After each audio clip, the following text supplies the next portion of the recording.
Ngozi was 21, beautiful and poor. Her skin glowed like cocoa under the sun. Her laughter carried through the village.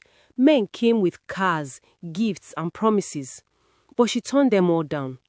Her heart belonged to Chike, a struggling painter who lived in a one-room house with cracked walls and dreams bigger than his wallet. Love is enough, Ngozi told her mother. Money fades. Her mother sighed. You will understand when hunger knocks. They married anyway, dancing barefoot under the moonlight, their joy brighter than the lanterns that flickered around them. For months, love truly was enough, their laughter echoing through nights of boiled yam and paint-stained kisses. But love, no matter how warm, could not fill empty pots. And soon, the whispers began.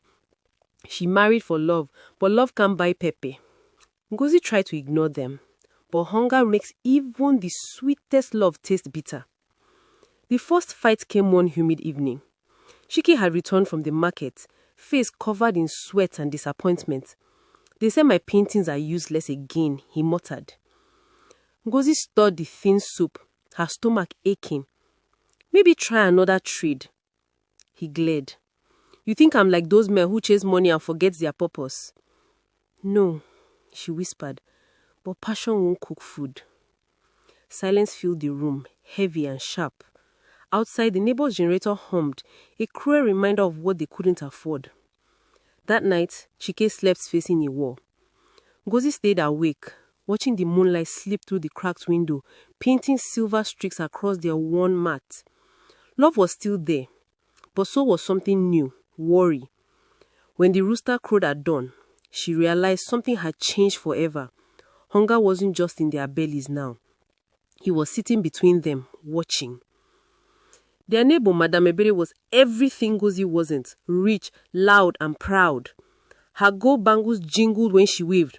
Ngozi, your beauty is wasting in that small house. Come and help me, I'll pay you well. Chike refused immediately. My wife will not work as a maid. Ngozi lowered her eyes. Then, how do we pay rent? Pride clashed with reality. 3 nights later, the landlord knocked. When Chike couldn't pay, he broke, punching the wall until his knuckles bled.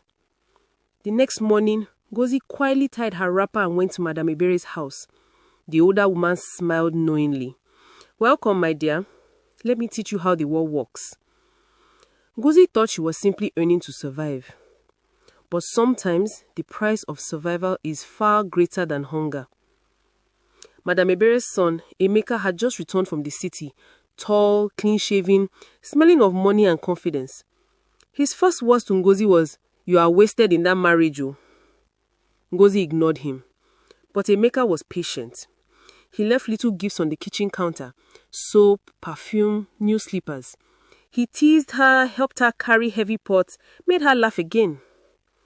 And when Chike came to pick her up one evening, and Emeka's corn hum bled from behind, the look on Chike's face was thunder. That night, he threw his paintbrushes out. You shame me before rich men. Ngozi cried, I did nothing wrong. But suspicion had already poisoned what was left of their peace. Love, once loud and warm, now whispered only in memories, and Emeka's shadow was growing longer every day. The day Ngozi accepted the envelope, the sky was heavy with rain. Emeka pressed it into her palm. Take it for your rent, no strings attached. Her fingers trembled. She wanted to say no, but she thought of the empty pot waiting at home. That night, Chike found food on the table for the first time in weeks. Jollof rice, fish, fried plantain. He smiled, relief softening his face. You see, God provides. Ngozi forced a laugh, but guilt tasted like pepper in her throat. Every lie that followed came easier. A bangle gifted by Madame Ebere, shoes borrowed from Madame, money from bonus. Love built on truth was now surviving on lies. And the woman who once married for love was learning how to hide it. It happened on a Thursday. Chike followed her, quiet as shadow, and saw her meet Emeka behind the shop. When he saw Emeka touch her hand, he didn't wait. He stormed home, rage blinding him. When Ngozi returned, Soaked from the rain, her heart froze. His paintings were gone. He had left one canvas behind. A woman kneeling, face hidden, surrounded by broken hearts. Across the bottom, in dripping red paint, he'd written, "Love can't pay rent." Ngozi sank to the floor, sobbing until the night swallowed her cries. The man she had chosen over riches was gone. And for the first time, she didn't know if love was worth the price she had paid. Life without Chike was cruel. The neighbors mocked her. Madame Mbere fired her in shame. "Stay away from my son, harlot!" Homeless, Ngozi wandered until her mother found her at the church steps, dirty and broken. "I warned you," Mama whispered. But mother's words don't heal wounds.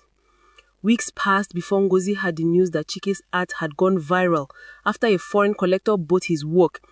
He was in the city now, rich and respected. That night, Ngozi stared at his old paintbrush she had kept hidden in her wrapper. "Maybe love wasn't the problem," she said softly. "Maybe timing was." Her tears fell like rain on the dusty ground.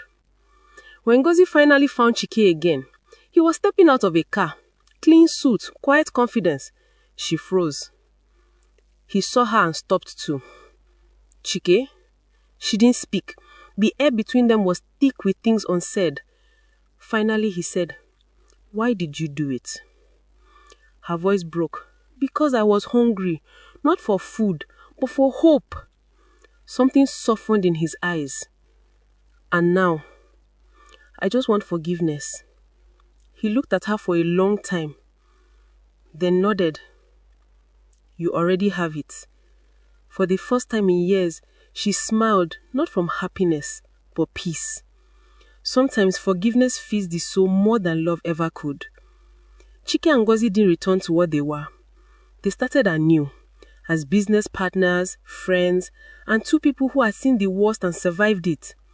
Together, they opened a small art center that taught poor children to paint. When people asked if they were married again, Ngozi would smile, not by law, but by grace. Their story spread through the village, whispered like a legend.